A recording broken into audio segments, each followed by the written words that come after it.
श्री साईं समर्थ धन्य हैं जिनका नाम बड़ा सुंदर है। वे सांसारिक और आध्यात्मिक दोनों ही विषय में अपने भक्तों को उपदेश देते हैं और भक्तों को अपना जीवन धैर्य प्राप्त करने में सहायता प्रदान करते हैं, उन्हें अपनी भक्ति प्रदान करते हैं। श्रीमती देव का उद्यापन उत्सव। श्री बिही देव की माता ने लगभग 40 या 30 व्रत लिए थे। अब उसका उद्यापन करना आवश्यकता था। उद्यापन के साथ साथ 100-200 ब्राह्मण का भी भोजन कराने का था। बापू साहेब जोग ने शिरडी एक पत्र भेजा।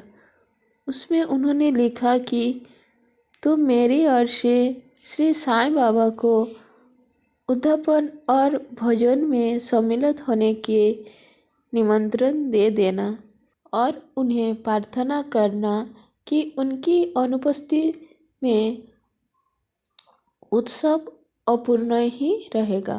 मुझे पूर्ण आशा है कि वे अवश्य डहाणु पधार कर सदा का कृतज्ञ करेंगे। भक्त लोग साईं के चरणों पर भक्तिपूर्वक गिरते हैं और श्री साईं बाबा भी भेदभाव रहित होकर प्रेम पूर्वक भक्तों को हृदय से लगाता है।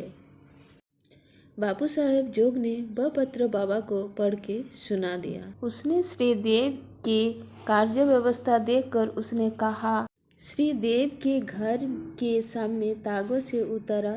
तब उसे देखकर देव ने मन ही मन सोचने लगा कि चांदी मांगने ही आया है।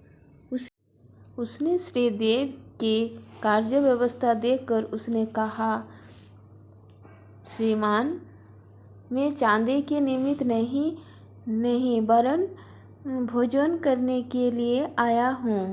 देव ने कहा, बहुत आनंद की बात है, आपका स्वागत है। सन्यासी, मेरे साथ 2 बालक और है। देव, तो कृपा उसे भी साथ ले आए।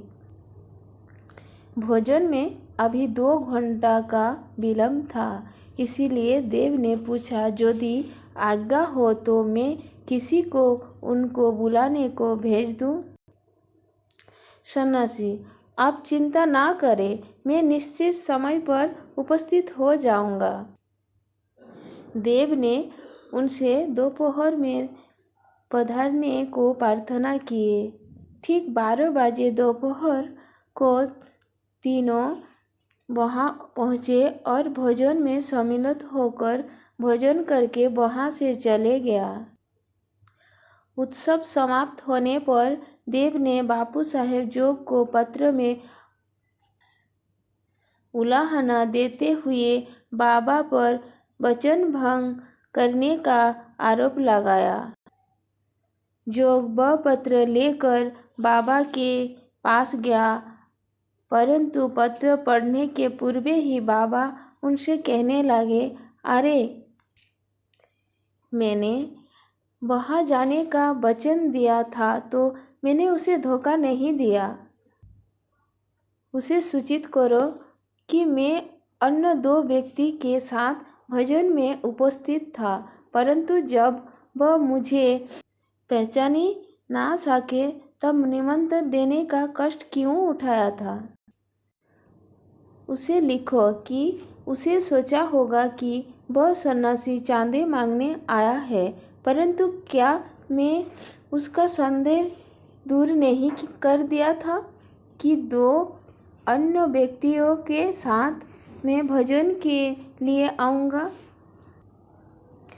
और क्या हम ठीक समय पर भोजन में सम्मिलित नहीं हुआ? मैं अपने वचन पूर्ण करने के लिए अपना सर्वोच्च निष्ठा बनकर दूंगा।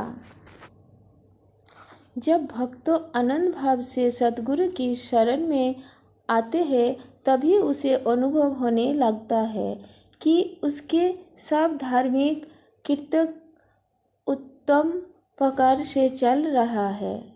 इसीलिए सब साईं भक्तों को अनुरोध है, बाबा का अनन्य भाव से पूजा करें और बाबा सबको अनुभव देते रहेंगे।